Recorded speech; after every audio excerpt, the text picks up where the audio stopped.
ونؤمن به ونتوكل عليه ونعوذ بالله من شرور انفسنا ومن سيئات اعمالنا من يهده الله فلا مضل له ومن يضلل فلا هادي له واشهد ان لا اله الا الله وحده لا شريك له واشهد ان محمدا عبده ورسوله اما بعد لقد قال الله تعالى في مقتل التنزيل عليه والفرقان المجيد أعوذ بالله من الشيطان الرجيم بسم الله الرحمن الرحيم يا أيها الناس اتقوا ربكم الذي خلقكم من نفس واحدة وخلق منها زوجها وبث منهما رجالا كثيرا ونساء واتقوا الله الذي تساءلون به والأرحام إن الله كان عليكم رقيبا يا أيها الذين آمنوا اتقوا الله حق تقاته ولا تموتن إلا وأنتم مسلمون يا أيها الذين آمنوا اتقوا الله وقولوا قولا سديدا ويصلح لكم أعمالكم ويغفر لكم ذنوبكم ومن يطع الله ورسوله فقد فاز فوزا عظيما اللهم صل على محمد وعلى آل محمد كما صليت على إبراهيم وعلى آل إبراهيم إنك حميد مجيد اللهم بارك على محمد وعلى آل محمد كما باركت على إبراهيم وعلى آل إبراهيم إنك حميد مجيد அளப்பெரும் கருணையாளன் அல்லாஹ்வினை போற்றியவனாக புகழ்ந்தவனாக இந்த ஜும்மாவின் உரையை ஆரம்பம் செய்கின்றேன். வல்லாஹ் ரஹ்மான் யாருக்கெல்லாம் நேர்வழி காட்டினானோ அருள் புரிந்தானோ அந்த மாபெரும் கிருபைக்குள்ளானவர்களில் உள்ளவராக நம் அனைவரையும் ஆக்கியருள வேண்டும் என்று பிரார்த்தித்தவனாக உரைக்குள் செல்கின்றேன். அன்புக்குரியவர்களே,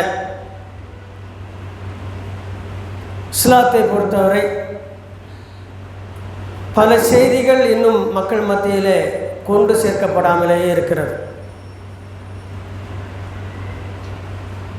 அல்லது சில செய்திகளை அங்கொன்றுமாக இங்கொன்றுமாக மக்களிடத்திலே கூறப்பட்டாலும் ஒரு தெளிவு இல்லாத நிலையிலே மக்கள் விடப்பட்டிருக்கின்றார்கள். அல்லாஹ்வின் தூதர் ஒரு செய்தியை எந்த நேரத்தில் எவ்வளவு தெளிவாக மக்களிடத்தில் கொண்டு சேர்த்தார்களோ அதேபோல் நாமும் செய்திகளை சரியான முறையில் சரியான நேரத்தில் மக்களிடத்தில் கொண்டு சேர்த்தால் நிச்சயமாக ஒரு மாபெரும் மாற்றம் வரும். பொதுவாக முஸ்லிம்களிடத்திலே எதை பற்றி கேட்டாலும் ஒரு தெளிவில்லாத பதில்கள் தான் வரும். வெளியில் உள்ளவங்கன்னா முஸ்லீம்கள் இஸ்லாத்தை அப்படியே படிச்சுட்டு அப்படியே இருக்கிறாங்கன்னு நினச்சிருப்பாங்க. நான் அடிக்கடி சொல்கிற மாதிரி ஒது செய்ய தெரியாத கூட்டமாக தான் நம்ம இருக்கிறோம். ஒது செய்ய தெரியலை, தக்பீர் கிட்ட தெரியலை, அந்த சப்ஜெக்டுக்குள்ளே போனால் நீங்கள் சும்மா காணாது, முடிஞ்சுவோம். இப்போ அதையும் தாண்டி ஒரு சில விஷயங்கள் நாம் பார்க்க இருக்கின்றோம். குறிப்பாக மனிதன் மரணத்திற்கு பின்னால் கபர் வாழ்க்கை என்று சொல்லப்படக்கூடிய திரைமறை வாழ்க்கை, ஃபர்ஸக் என்று கூறுவார்கள், அந்த ஒரு வாழ்க்கை உண்டு. அதை பற்றிய ஓரளவு உண்மையான நிலை என்ன, அங்கு என்ன நடக்கிறது என்பதை நாம் கடந்த ஜும்மாக்களிலே பார்த்தோம்.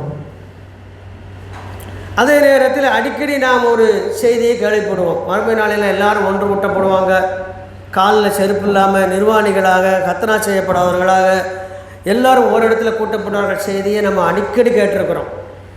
ஆனால் அந்த செய்திக்கும் இந்த ஃபர்ஸுக்கும் இடையில் மிக நீண்ட ஒரு செய்திகளெல்லாம் உண்டு. அதை தெரிந்தால்தான் நாம் மஹ்ஷர் மைதானத்தில் நிற்பதற்கு முன்னாலும் ஒரு நிகழ்வு இருக்கிறது என்பது அறிந்து கொள்ள முடியும். பொதுவாக நம்ம என்ன நினச்சிருப்போம், ஃபர்ஸுக்கு வாழ்க்கை அதுக்கப்புறம் நேரடியாக மஹ்ஷருக்கு போயிடுவோம். இல்லை, அப்படி ஒரு செய்தியே இல்லை. அதையெல்லாம் படிக்கும்பொழுது கேட்கும் பொழுது ரொம்ப ஆச்சரியமான நிலை இருக்குது. அதனால் இன்றைக்கி தலைப்பு என்ன அப்படின்னு சொன்னால் எழுப்பப்படுதலும் ஒன்று சேர்க்கப்படுதலும். ஹஷ்ர் 59வது அத்தியாயத்தினுடைய தலைப்பே அதுதான். ஹஷ்ர் ஒன்று திரட்டப்படுதல், ஓரிடத்துல எல்லோரையும் ஒன்று சேர்த்தல் என்று பொருள்படக்கூடியது தான் அந்த அத்தியாயத்துடைய பொருள். அபுதாவில் வரக்கூடிய ஒரு செய்தி, அப்துல்லா இப்னு உமர் ரலியல்லாஹு அன்ஹு இருக்கிறார்கள்.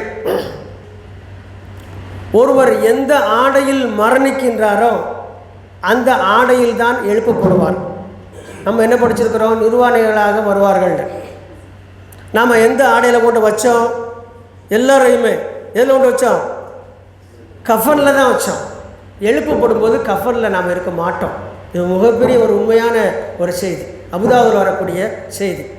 ஒரு மனிதர் மரணிக்கும் பொழுது எந்த ஆடையில் இருந்தாரோ அந்த ஆடையில் தான் அவர் கபரில் இருந்து எழுப்பப்படுவார், அந்த நிலையில் தான் வருவார் என்று அல்லாஹ்வின் தூதர் நபி ஸல்லல்லாஹு அலைஹி வஸல்லம் கூறியதாக அப்துல்லா இப்னு உமர் ரலியல்லாஹு அன்ஹு அவர்கள் கூறாங்க. அப்துல்லா பின் மசூத் ரலியல்லாஹு அன்ஹு அறிவிக்க ஒரு ஹதீஸ் இருக்குது. அப்போ என்ன செய்தி? இதை கேட்ட ஒரு நபித்தோழர் என்ன பண்ணாருன்னா, அது வரைக்கும் ஒரு இரவில் படுக்கும் பொழுது மற்ற நேரங்கள்லாம் ஆடைகளில் கவனம் செலுத்தாமல் இருந்தார். அப்போ இருக்கிறதுலேயே ஒரு சிறந்த ஆடையை எடுத்து கொண்டு வைத்து அவர் அல்லாஹ்விடத்தை பிரார்த்தித்தார். இந்த ஆடையை நான் அணிந்திருக்கும் போது என்னை இறைவா எனது ரூவை நினைச்சு வாங்கணும் அவர் பிரியப்பட்டார். அப்போ சுற்றி இருந்த தோழர்கள் கிட்ட ஏன் அப்படி கேட்குறீங்கன்னு, உங்களுக்கு தெரியாதா? அல்லாஹ்வின் தூதர் சொன்னதாக செய்தி இருக்கிறது, எந்த ஆடையில் மரணிக்கின்றமோ அந்த ஆடையில் தான் எழுப்பப்படுவோம். அல்லாஹ்வை சந்திப்பதற்காக எழுப்பப்படும் போது நல்ல கண்ணியமான ஆடை வேண்டாமா என்று சொல்லுப்பா. எப்படிலாம் மார்க்கத்தை விளக்குறாங்க பாருங்கள், இதுலாம் ஆசை பாருங்கள். இப்போ நம்ம ஆசை உயிரோடு இருக்கும், உங்க திங்க உறங்க ஊர் சுத்தம் இதில் தான் ஆசைப்படுவோம். தாண்டி தான் நம்முடைய பிளான் இருக்கா? ஒரு எண்ணும் கிடையாது. இதுதான் நமக்கு ஜாலி. ஆனால் நபித்தோழர் எப்படி இருந்தாங்கன்னா, எப்படி இறக்கணும், எப்படி எழுப்பப்படும் என்பதை திட்டம் வச்சுருந்தாங்க. சுப்ஹானல்லாஹ். இதுதான் ஈமானிய கூட்டம்ன்றதுக்கு இதுதான் அடையாளம். அப்போ நம்புனாங்க. அல்லாஹ்வின் தூதர் எதை சொன்னார்களோ அதை அப்படியே நம்ப போய் தான் இந்த இப்படி கேட்க முடிஞ்சுது. அதுபோல் அந்த நபித்தோழர் அருகில் இருந்த இன்னொரு நபித்தோழர் அறிவிக்கிறார், அவர் பிரார்த்தித்தது எனக்கு தெரியும், அவர் மரணிக்கும் பொழுது எந்த ஆடையை பிரியப்பட்டாரோ அந்த ஆடை அணிந்திருக்கும் நாளில்தான் அவர் உயிர் கைப்பற்றப்பட்டது என்ற செய்தியை இன்னொரு நபித்தோழர் சொன்னார். சுப்ஹானல்லாஹ். பாருங்கள், அல்லாஹ் இடத்துல எதெல்லாம் கேட்குறாங்க, அல்லாஹ் எந்த பாக்கியத்தெல்லாம் கொடுக்குறாங்க பாருங்கள். ஆனால் நாம் கூட என்ன செய்யணும்னா, ஆடைகள் உடுத்தும் பொழுது கண்ணியமான ஆடையிலேயே இருக்க பழகிக்கொள்ள வேண்டும். சில பேர் நம்ம என்ன செய்வோம், பகலில் நல்லா ட்ரெஸ் போடுவோம், ராத்திரி என்ன செய்வோம், இருக்கிறதுல கிழிஞ்ச லுங்கி இங்கே தையல் விட்டு டிஷர்ட் எதாவது போட்டு போட்டுப்போம். ஏதார்த்தம் நம்ம என்ன நினைக்கும் படுக்கிறதுக்கு தானே அப்படின்னு. சமீபத்தில் ஒரு பெண்மணி சொல்லக்கூடிய விஷயம், படுக்கும்போது நல்ல ஆடை அணியணும், காலையில் எந்திக்கும் போது நம்ம மௌத்தாக இருந்தால் மக்கள் வந்து பார்க்கும்போது நல்ல ஆடை இருக்க வேண்டாமா? ஒரு பெண்மணியுடைய வாக்கு இது. எவ்வளோ அழகான செய்தி. அவங்க இந்த செய்தி சொல்லாமல் வேற செய்தி சொல்கிறாங்க. மௌத்தாக இருந்தோம் மக்கள்லாம் வந்து பார்ப்பாங்க, அப்போ ஒரு கிழிஞ்ச ஆடையில் நடந்தால் எவ்வளோ எப்படி இருக்கும். ஆனால் அதையும் தான் இந்த செய்தி, எந்த ஆடையில் மரணிக்கின்றீர்களோ அந்த ஆடையில் எழுப்பப்படுவீர்கள் என்பதுதான்.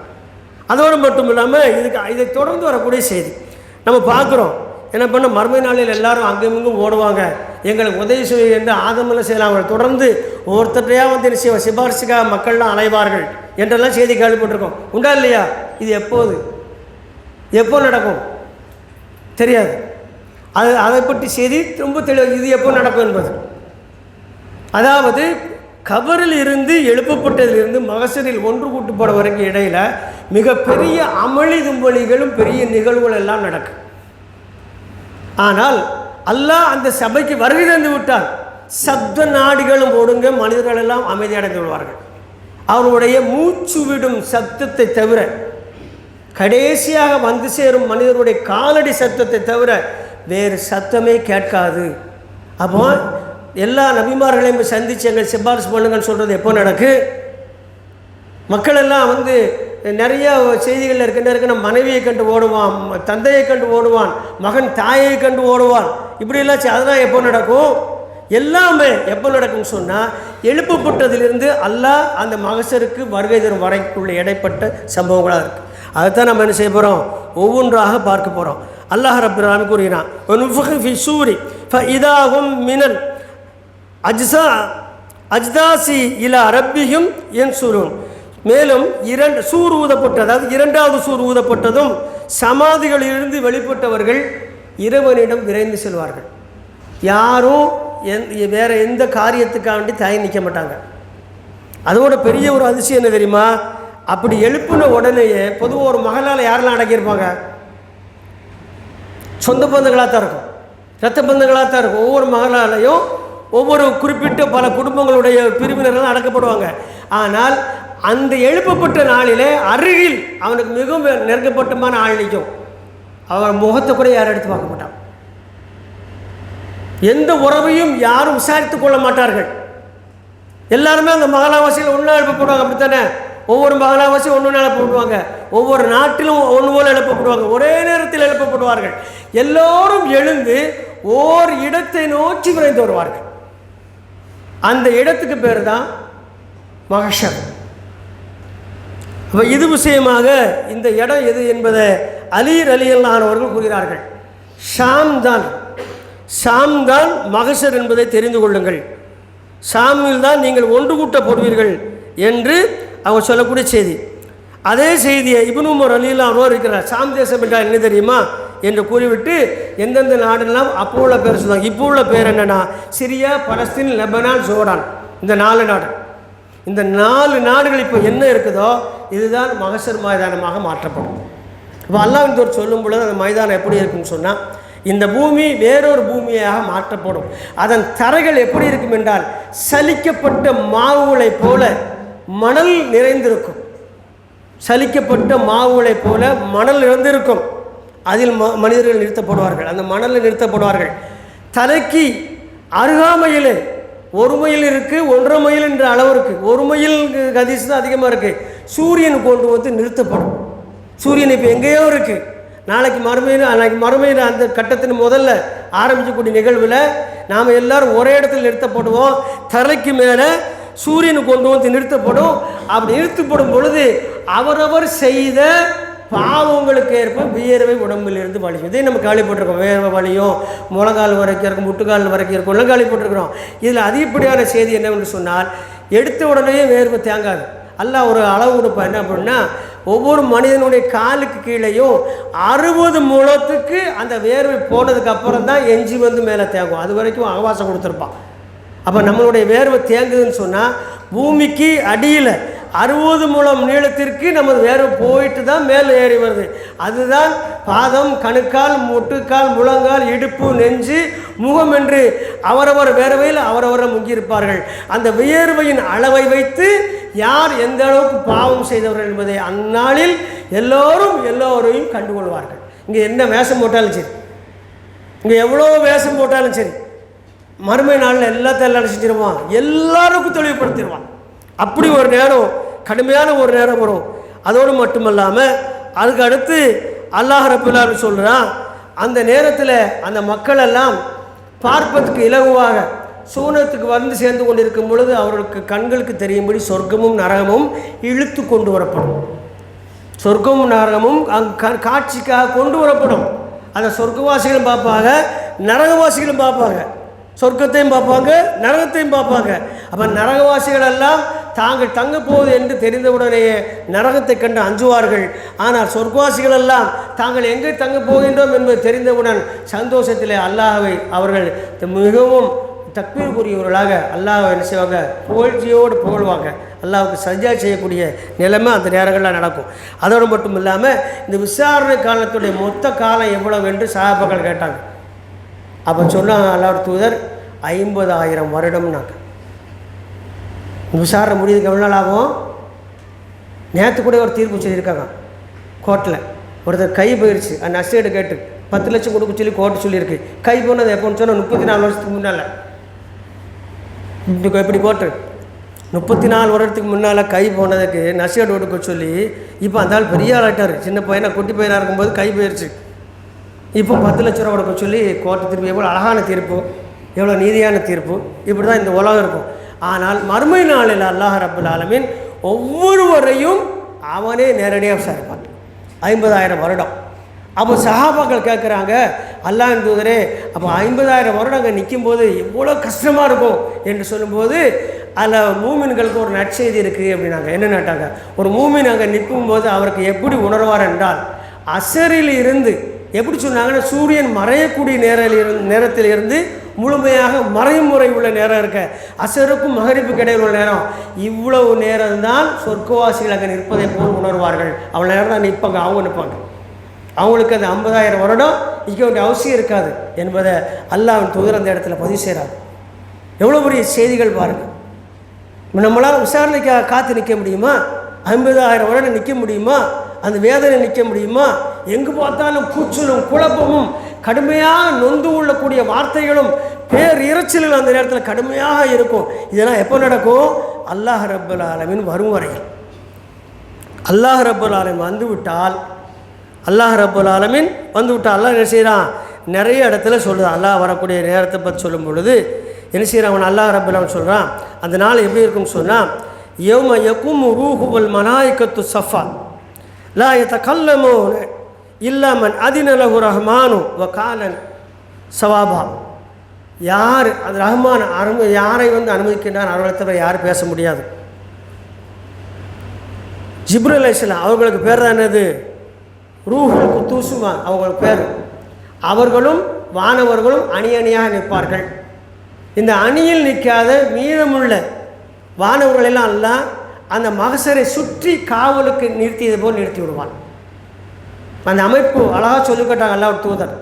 அல்லாஹ் வர்றதுக்கு முன்னாலேயே ஜிப்ரீல் அலைஹிஸ்ஸலாம் தலைமையில் எத்தனை கோடான கோடிகள் இருப்பாங்க வானவர்கள், அவ்வளவோரும் சஃபாக நிற்பாங்க.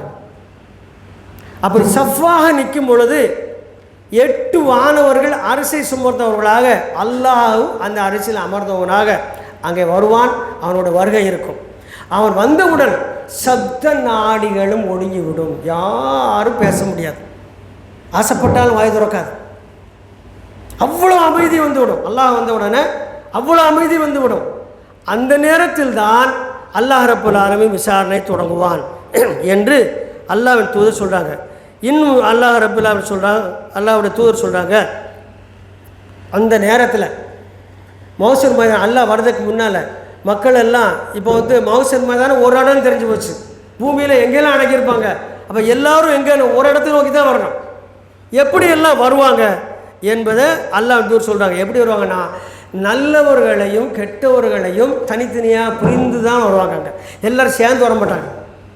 இப்போ ஒரே இடத்துல எல்லோரும் எழும்பினாலும் அவங்களுக்கு ஒரு தகுதிக்கு தகுந்த மாதிரி வருவாங்க. அவங்க வர வர என்ன ஆகும்? எல்லா பகுதி இப்போ கௌபத்துல்லா சென்ட்ரலில் இருக்குது, மக்காவில் இருக்குது. உலகத்தில் எந்த நாட்டிலேருந்து போனாலும் எங்கே போய் சேர்ந்துருந்தோம் கடைசியில் அந்த பள்ளத்துக்குள்ளே போய் சேர்ந்துடுறோம் இல்லையா? இது போல் மைய புள்ளியான அந்த மகசூருக்குள் செல்லும் பொழுது உலகத்தில் உள்ள அத்தனை கபர்களில் இருந்தும் வெளிக்கொண்டு வரப்படுகின்ற அத்தனை பேர்களும் அணி அணியாக வருவார்கள். அணி அணியாக அவர்கள் வருவார்கள். எப்படிலாம் வருவாங்க தெரியுமா? அல்லாஹ் தூதர் அதை ரொம்ப தெளிவாக சொன்னாங்க. என்ன சொல்கிறாங்க சொன்னால்,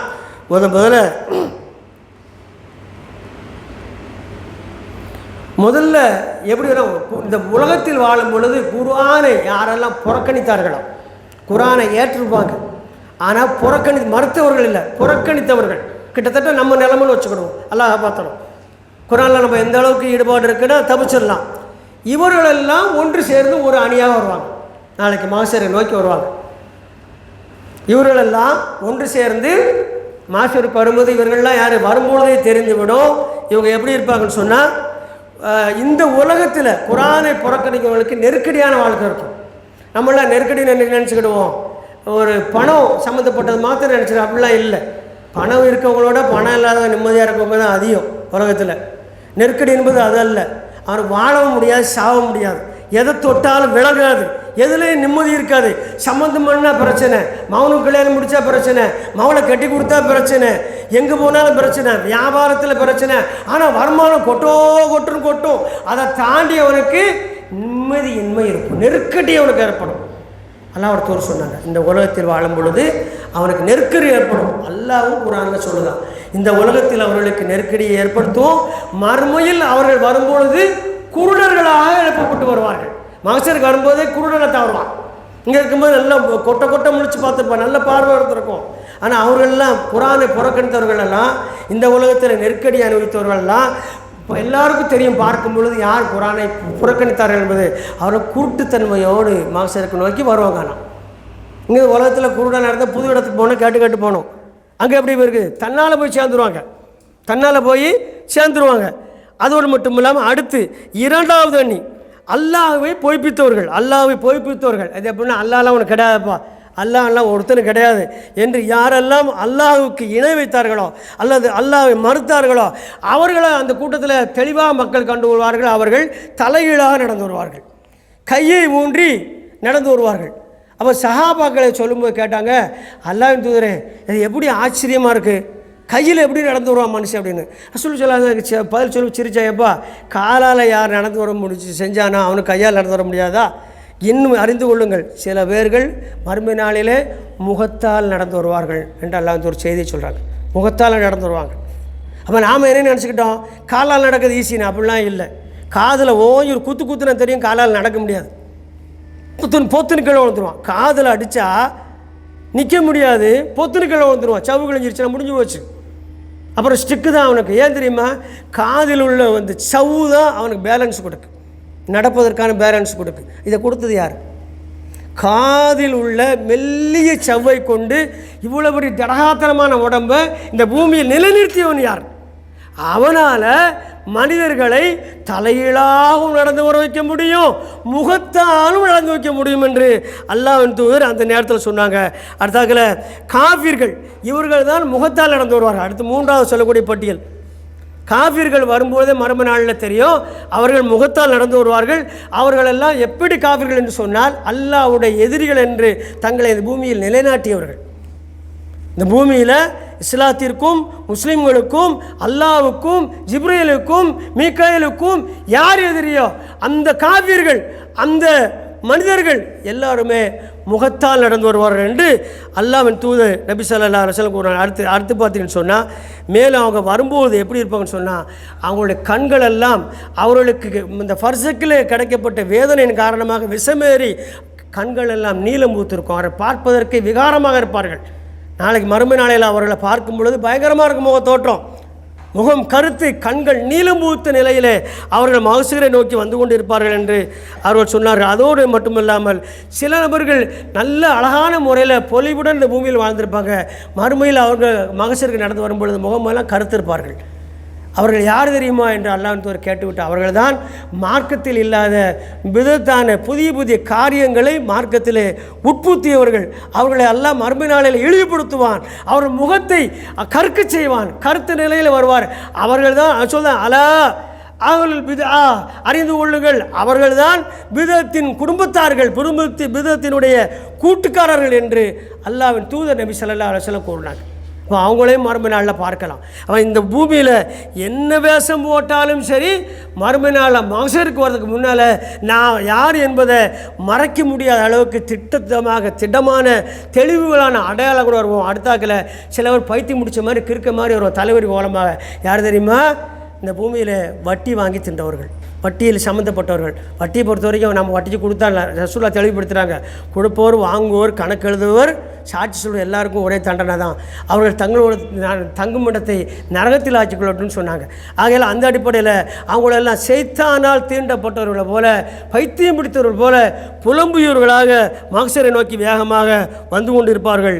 மேலும் அல்லாஹ்வின் தூதர் நபி ஸல்லல்லாஹு அலைஹி வஸல்லம் கூறுறாங்க, ஏமாற்றுக்காரர்கள் என்ன செய்வாங்க, இந்த பூமியில் சிலவர் வாயை திறந்தாலே பிராடு தான் பண்ணுவான், நம்ப வச்சு கழுத்தாக இருப்பான், பிராடுக்காரன், மோசடிக்காரன். அவங்களோட பூரம் அல்லாஹ் ரப்பல் ஆலமீன் மறுமை நாளில் தெளிவுபடுத்தும். எப்படின்னு சொன்னால், அவங்களுக்கு மட்டும் அவர்கள் செய்த மோசடிக்கு ஏற்ப அவங்களுக்கு பின்னால் என்ன செய்யும், கொடி பறந்துக்கிட்டே இருக்கும். யார் யார் எவ்வளோ மோசடி பண்ணாங்களோ அவ்வளோ உயரத்துக்கு என்ன இருக்கும், அந்த கொடி பறக்கும். மக்களெல்லாம் கண்டுகொள்வார்கள், இதோ பூமியிலே மோசடி செய்த மோசடிக்காரர் வருகின்றான் என்று கூறுவார்கள். அந்த இடத்துக்கு அவர்களும் கொண்டு வரப்படுவார்கள் என்பதை அல்லாஹ்வின் தூதர் நபி ஸல்லல்லாஹு அலைஹி வஸல்லம் சொன்னாங்க. அதோடு மட்டும் இல்லாமல் யாசகத்தை தொழிலாக்கி கொண்டவர்கள்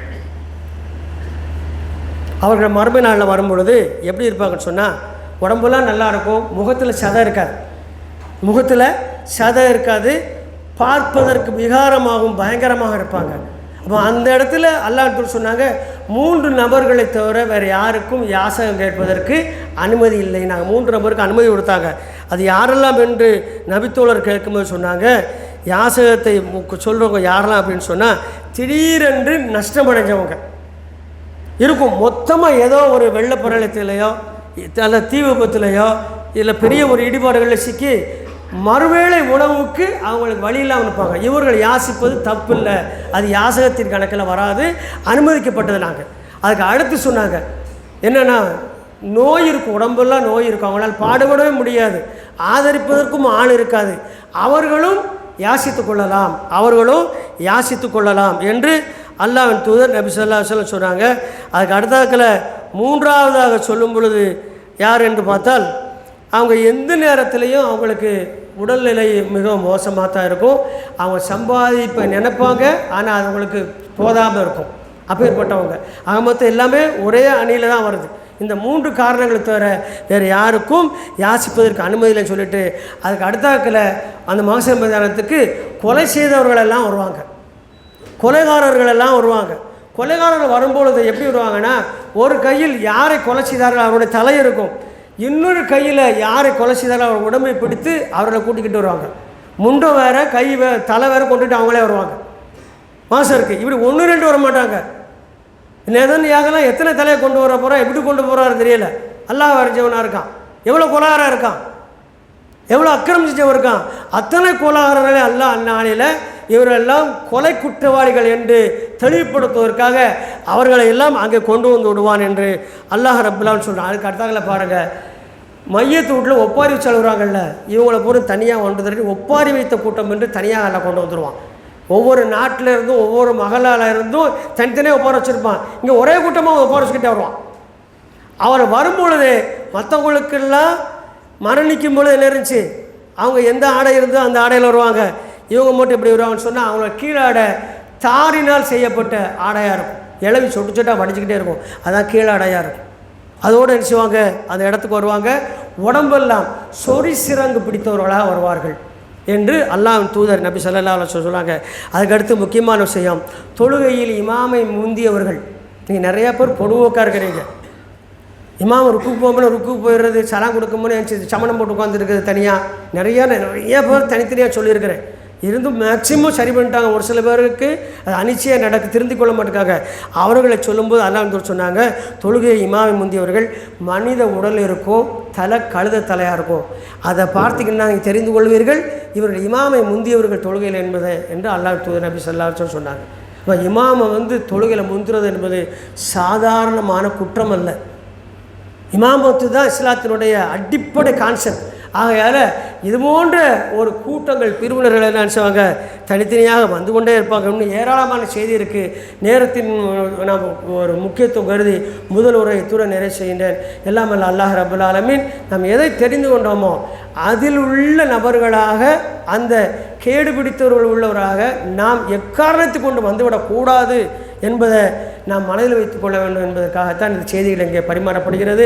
அல்லாஹ் ரப்புல் ஆலமீன் அதுபோன்ற சிறந்த பாக்கியம் பெற்ற மக்கள் ஒருவராக நம்ம ஆக்கியுள்ள வேண்டும் என்று பிரார்த்தித்து நிறைவு செய்கின்றேன். வாஹ்ரு தோவான் அனில் அல்ஹம்துலில்லாஹி ரப்பில் ஆலமீன். அஸ்ஸலாமு அலைக்கும் வரஹ்மத்துல்லாஹி வபரகாத்துஹு.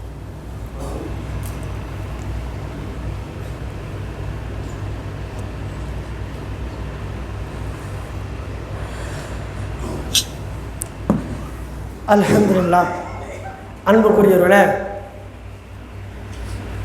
அல்லாஹ்வுடைய மாபெரும் கருணையினால் நல்லவர்களும் அந்த மாசரை நோக்கி வருவார்கள். அவர்கள் 3 பிரிவினர்களாக வருவார்கள். அதில் முதல் பிரிவினர்கள் எப்படி இருப்பாங்கன்னு சொன்னால், அல்லாஹ்வை நாம் சந்திக்க போகின்றோம் என்ற ஆசையின் காரணமாக அல்லாஹ்வை அஞ்சியவர்களாக, அல்லாஹ்வை திக்ர் செய்தவர்களாக பெருகொண்ட ஒரு கூட்டம் வரும்.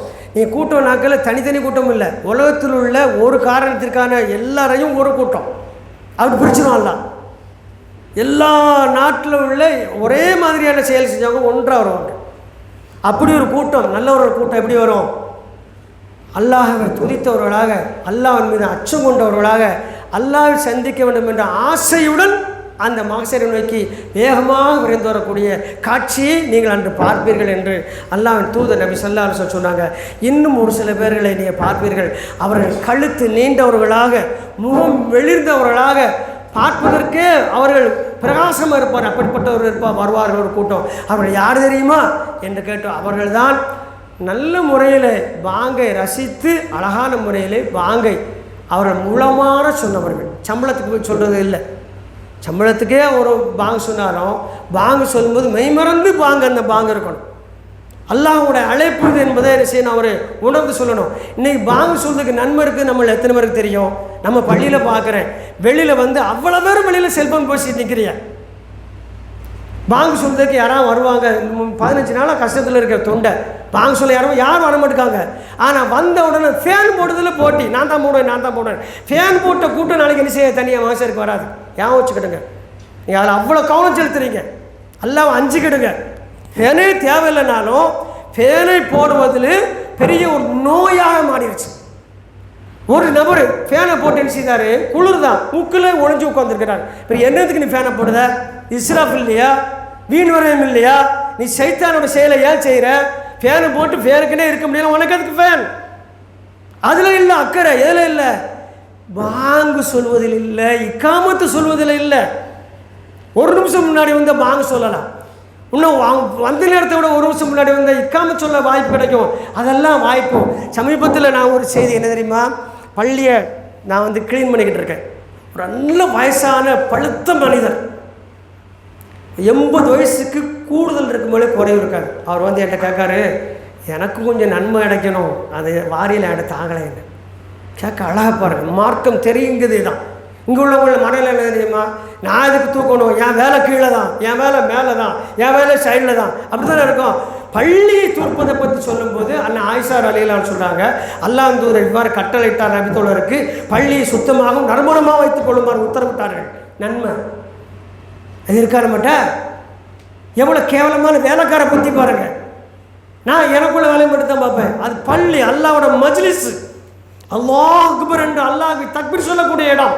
அங்கு செய்யும் ஒவ்வொரு காரியம் பதிவு செய்யப்படுகிறது. அங்கே வந்து நீட்டி இருந்துக்கிட்டு ஃபேனை போட்டு ஃபேஸ்புக் பார்க்குறம, தலைகீழ மல்லாந்து படத்துக்கு கால் மேலே காலை போட்டுக்கிட்டு நீங்கள் வாட்ஸ்அப் பார்க்குறம, அல்லாஹ் அஞ்சு கொள்ள வேண்டாமா? அந்த அக்கறை, அந்த ஆசை ஏன் பாங்கு சொல்வதிலும் இக்காமத் சொல்வதிலும் இல்லை என்று உங்களுக்கு இது மற்ற இடத்துல கேட்க முடியாது. ஏன்னா அங்கே என்ன செய்ய முடியாது, ஆசைப்பட்டாலும் மகளாக்கல்ல போய் பாங்கு சொல்ல முடியாது, இக்காமத் சொல்ல முடியாது. ஆள் நிர்ணயிச்சிருப்பாங்க. நம்ம பள்ளியில் ஒரு வாய்ப்பு, எல்லாருக்கும் இந்த வாய்ப்பு இருக்குது. பாங்கு சொல்லவும் இக்காமத் சொல்லவும். முந்தியவர்கள் சொல்லலாம், ஆனால் நான் முந்தி வருவேன், பாங்கு சொல்ல மாட்டேன், முந்தி வருவேன், இக்காமத் சொல்ல மாட்டேன், ஃபேன் பண்ண போடுவேன் என்று இருக்கின்றோமே. எந்த வேலை சரி? அறிந்து கொள்ளுங்கள். மீண்டும் ஒரு ஞாபகப்படுத்துகின்ற மர்ம நாளில் அல்லாஹ்வினுடைய அழைப்பாகிய பாங்கை யார் ரசித்து மனம் குளிர ஆசையுடன் கூறினார்களோ அவர்கள் கழுத்து நீண்டவர்களாக, வெளிர்ந்தவர்களாக, முகம் மலர்ந்தவர்களாக மாகசரை நோக்கி சந்தோஷமாக வரக்கூடிய பெரும்பாக்கியம் கிடைக்கும். இப்போ இதெல்லாம் சாதாரணமான நிலைமை இல்லை. அதுக்கு அடுத்து பார்த்தீங்கன்னு சொன்னால், நல்ல அமல்கள் செய்த அனைவர்களும் ஒன்று திரட்டப்படுவார்கள். எதை செஞ்சாலும் இதில் எனக்கு அல்லா இடத்துல கூலி இருக்குது, சின்னது பெருசெல்லாம் பார்க்க மாட்டாங்க, இதுக்கு எனக்கு எல்லாம் கூலி தருவான் என்று நம்புவார்கள். அப்படி நம்பி யார் அமல்கள் செய்து அல்லாஹ்விடத்திலே கூலி கிடைக்கும் என்று உறுதியாக இருக்கின்றார்களோ, அந்த எண்ணத்தோடவே அல்லாஹ்வை சந்திக்க வேண்டும் என்று நினைக்கின்றார்களோ, அவர்களெல்லாம் ஒரு கூட்டமாக நாளைக்கு மாசர் வரைக்கும் வருவாங்க. இதுதான் இருக்கிற மிகப்பெரிய பாக்கியமற்ற கூட்டம். இதில் இந்த கூட்டங்கள் இடம்பெறுவதற்கு நமக்கு அதிகமான வாய்ப்புகள் நமக்கு இருக்குது. இந்த 3 கூட்டத்தில் நம்ம இடம்பெறலன்னு சொன்னால் நம்ம ரொம்ப கஷ்டப்பட்டுருவோம். மற்ற அணியில் சேர்ந்துட்டோம்னு சொன்னால் அதை தொடர்ந்து நடக்கக்கூடிய நிகழ்வுகள் மிக கடுமையாக இருக்கும். அதில் அந்த இடத்துக்கு போய்விடக்கூடாது. அல்லாஹ் வந்து ஒரு சொன்னதாக அன்னை ஆயிஷா ரலியல்லாஹு சொல்லக்கூடிய ஒரு முக்கியமான செய்தி என்னவென்று சொன்னால், ஒரு மனிதன் அல்லாஹ்வை பற்றிய என்ன எண்ணத்தில் இருக்கும்போது மரணிக்கின்றானோ அந்த எண்ணத்தின் அடிப்படையிலேயே அல்லாஹ் அவனை எழுப்புவான். எனவே நீங்கள் அல்லாஹ்வை சந்திக்க வேண்டும் என்ற எண்ணத்துடனே மரணிப்பதற்கான முயற்சி செய்யுங்கள் என்று நபி ஸல்லல்லாஹு அலைஹி வஸல்லம் அவர்கள் எனக்கு கூறினார்கள். மௌத்தாவுக்கு நேரம் நமக்கு தெரியுமா? தெரியாது. அப்போ எப்பவுமே அந்த எண்ணத்தில் இருக்கணும். அல்லாஹ் சொல்ல, முஸ்லீம் இல்லாமல் நீங்கள் மௌத்தாயிராதீங்க. ஹக்கத்துக்காக வலா தமூத்துல்ல இல்லா வான்தும் முஸ்லீம். நீங்கள் அல்லாஹ் வஞ்சிக்கிடுங்க, நீங்கள் முஸ்லீம் இல்லாத நிலைமையில் மௌத்தாருன்னு சொன்னால் அப்போ என்ன அர்த்தம்? எப்போவுமே முஸ்லீமாக இருந்தால் மௌத்து வரும்போது வரட்டுமே. மக்கள் பத்து வந்துக்கிட்டே எல்லோரும் முஸ்லீம் ஆயிருங்க, முஸ்லீமாக போய் ஸ்டெடியாக இல்லைன்னு சொல்லிட்டு உருவாங்க போகிறாங்க. இல்லை, அவங்க வருவாங்க, டைம் வந்தால் நம்மளை கூப்பிட்டு போயிட போகிறாங்க. அப்போ எப்படி இருக்கணும்? எப்பொழுதும் முஸ்லீமாக இருக்கணும். அதுபோல் அல்லாஹ்வை சந்திக்க வேண்டும் என்ற ஆசை, அல்லாஹ்வின் மீது நல்லெண்ணமும் ஒரு மூமினுக்கு எப்பொழுதும் இருக்க வேண்டும். எப்படி நல்லெண்ணம்? நான் தவறு செய்திருக்கின்றேன், நான் நிறைய தவறு செய்திருக்கிறேன், ஆனால் அல்லாஹ் என்ன செஞ்சிருவான்? என்ன மன்னித்து விடுவான். அல்லாஹ் மன்னிக்கக்கூடியவன், அல்லாஹ் கிருபையுடையவன். நான் அல்லாஹ்விடம் மன்னிப்பு கோரிக்கொண்டே இருக்கின்றேன். எனது மன்னிப்பை அல்லாஹ் ஏற்றுக்கொள்கிறான். இன்னல்லாஹ் கான தவ்வாபா. இறைவன் பாவ மன்னிப்பை ஏற்றுக்கொள்ளக்கூடியவனாக இருக்கின்றான் என்ற அந்த அடிப்படையான விஷயம் ஒரு மூமினுடைய மனசில் எப்பொழுதுமே இருக்கணும். அல்லாஹ் நம்மளெல்லாம் மன்னிக்க போகிறான்னு சொன்னால் அல்லாஹ் ரவுஃப் ரஹீம் என்ற அந்த 2 பண்புகளை நாம் மருத்துவர்களாகிடுவோம். எந்த சூழ்நிலையிலையும் யா ரப்பு என்னை மன்னித்து விடுவான் என்று நினைச்சக்கூடிய ஒவ்வொருவரும் மேற்கொண்டு பாவங்கள் செய்யாமல் இருப்பதிலும் செய்த பாவங்களுக்காக வருந்துவதிலும் உறுதியாக இருந்து அல்லாஹ்வை சந்திப்பதற்காக திட்டத்துடன் இருந்தால் அல்லாஹ் அவர்களை எழுப்பும் பொழுது நான் உன்னை மன்னித்து விட்டேன் என்ற சொல்லோடு எழுப்புவான். சுப்ஹானல்லாஹ். ஏன் நீ என்ன நம்புன்னு அல்லாஹ் சொல்கிறான். இறுதியாக இதோடு சம்பந்தப்பட்ட ஒரு செய்தி, ஹதீஸுல் குத்தூஸில் வரக்கூடிய ஒரு செய்தி. அல்லாஹ்வின் தூதர் நபி ஸல்லல்லாஹு அலைஹி வஸல்லம் முன்னொரு காலத்தில் நடந்த 2 நண்பர்கள் இருந்தார்கள். அதில் ஒருவர் தொழுவராக அல்லாஹ்வை அஞ்சியவராக உபதேசம் செய்யக்கூடியவராக இருந்தார். இன்னொரு தொழாதவராக உபதேசத்தை மறுப்பவராக எந்த சாலிகான அமல்கள் செய்யாதவராக இருந்தார். அவருக்கு நீண்ட நாள் உபதேசம் செய்து கொண்டே இருந்தார். அவர் அதை கேட்காமல் மறுத்து கொண்டே இருந்தார். ஒரு கட்டம் வரும்பொழுது ஒரு கோபம் வந்து அல்லாஹ் உன்னை மன்னிக்கவே மாட்டான் என்று கூறிவிட்டார். அல்லாஹ் 2 பேரை மறுமையில் எழுப்பது எவ்வாறு எழுப்பினான்னு தெரியுமா என்று கூறிவிட்டால் சொன்னாங்க, தவறு செஞ்சுக்கிட்டே இருந்தானே அவனுக்கு அதுக்கப்புறம் அவனுக்கு நன்மை செய்வதற்கான வாய்ப்பை கொடுத்து வாழ வைத்து அல்லாஹ் மரணித்து மறுமையில் அவனை சொர்க்கத்திற்கு அனுப்பினான். ஆனால் தவறே செய்யாமல் இவன் ஃபத்வா கொடுத்தானே அல்லாஹ் அவனை மன்னிக்க மாட்டான், அவனை அல்லாஹ் நரகத்தில் போத்தினான். சொன்னோன்னு சஹாபாக்கள்லாம் ஆச்சரியம் அல்லாஹ் சொல்ல எப்படின்னு.